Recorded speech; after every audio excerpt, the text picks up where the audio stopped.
ये है चाणक्य नीति का 7वां अध्याय। एक बुद्धिमान व्यक्ति को निम्नलिखित बातें किसी को नहीं बतानी चाहिए। पहला, कि उसकी दौलत खो चुकी है। दूसरा, उसे क्रोध आ गया है। तीसरा, उसकी पत्नी ने जो गलत व्यवहार किया। चौथा, लोगों ने उसे जो गालियां दी।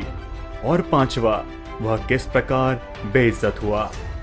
जो व्यक्ति आर्थिक व्यवहार करने में, ज्ञान अर्जन करने में, खाने में और काम धंधा करने में शर्माता नहीं है, वो सुखी हो जाता है। जो सुख और शांति का अनुभव स्वरूप ज्ञान को प्राप्त करने से होता है, वैसा अनुभव जो लोभी लोग धन के लोभ में यहाँ वहां भटकते रहते हैं, उन्हें नहीं होता। व्यक्ति को इन 3 चीजों से संतुष्ट रहना चाहिए। पहला, खुद की पत्नी। दूसरा, वह भोजन जो विधाता ने प्रदान किया। और तीसरा, उतना धन जितना ईमानदारी से मिल गया। इसके साथ साथ व्यक्ति को इन 3 चीजों से संतुष्टि नहीं होनी चाहिए। पहला, अभ्यास। दूसरा, भगवान का नाम स्मरण।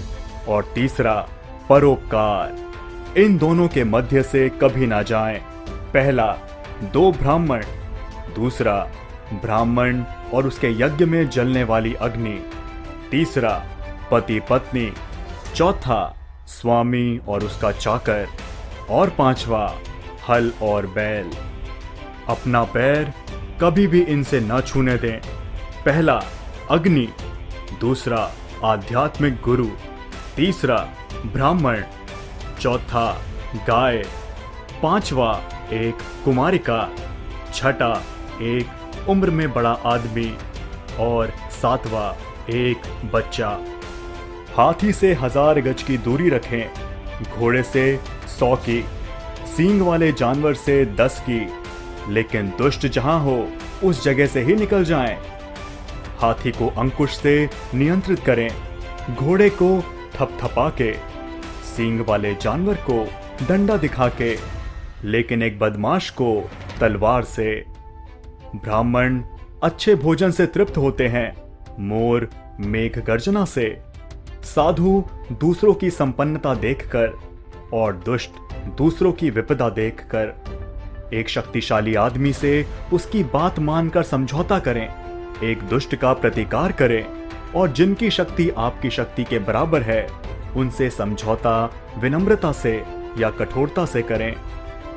एक राजा की शक्ति उसकी शक्तिशाली भुजाओं में है, एक ब्राह्मण की शक्ति उसके स्वरूप ज्ञान में है, एक स्त्री की शक्ति उसकी सुंदरता, तारुण्य और मीठे वचनों में है।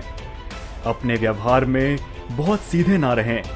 आप यदि वन जाकर देखते हैं तो पाएंगे कि जो पेड़ सीधे होंगे उन्हें काट लिया गया है, और जो पेड़ आड़े तिरछे हैं वो खड़े हैं। हंस वहां रहते हैं जहां पानी होता है, पानी सूखने पर वे उस जगह को छोड़ देते हैं। आप किसी आदमी को ऐसा व्यवहार न करने दें कि वह आपके पास आता जाता रहे। संचित धन खर्च करने से बढ़ता है, उसी प्रकार जैसे ताजा जल जो अभी आया है बचता है, यदि पुराने स्थिर जल को निकाल के बाहर किया जाए। वह व्यक्ति जिसके पास धन है, उसके पास मित्र और संबंधी भी बहुत रहते हैं। वही इस दुनिया में टिक पाता है और उसी को इज्जत मिलती है। स्वर्ग में निवास करने वाले देवता लोगों में और धरती पर निवास करने वाले लोगों में कुछ सामान्य पाया जाता है। उनके समान गुण हैं परोपकार, मीठे वचन, भगवान की आराधना और ब्राह्मणों के जरूरतों की पूर्ति। नरक में निवास करने वाले और धरती पर निवास करने वालों में साम्यता है। पहला, अत्यधिक क्रोध। दूसरा, कठोर वचन। तीसरा, अपने ही संबंधियों से शत्रुता। चौथा, नीच लोगों से मैत्री। और पांचवा, हीन हरकतें करने वालों की चाकरी। यदि आप शेर की गुफा में जाते हो तो आपको हाथी के माथे का मणि मिल सकता है, लेकिन यदि आप लोमड़ी जहां रहती है वहां जाते हो तो बछड़े की पूंछ या गधे की हड्डी के अलावा कुछ नहीं मिलेगा।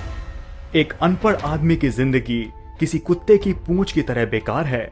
उससे ना ही उसकी इज्जत ढकती है और ना ही कीड़े मक्खियों को भगाने में काम आती है। यदि आप दिव्यता चाहते हैं, आपके वाचा, मन और इंद्रियों में शुद्धता होनी चाहिए। उसी प्रकार आपके हृदय में करुणा होनी चाहिए। जिस प्रकार एक फूल में खुशबू है, तिल में तेल है, लकड़ी में अग्नि है, दूध में घी है, गन्ने में गुड़ है, उसी प्रकार यदि आप ठीक से देखते हैं तो हर व्यक्ति में परमात्मा है। तो दोस्तों, यह अंत होगा 7वें अध्याय का।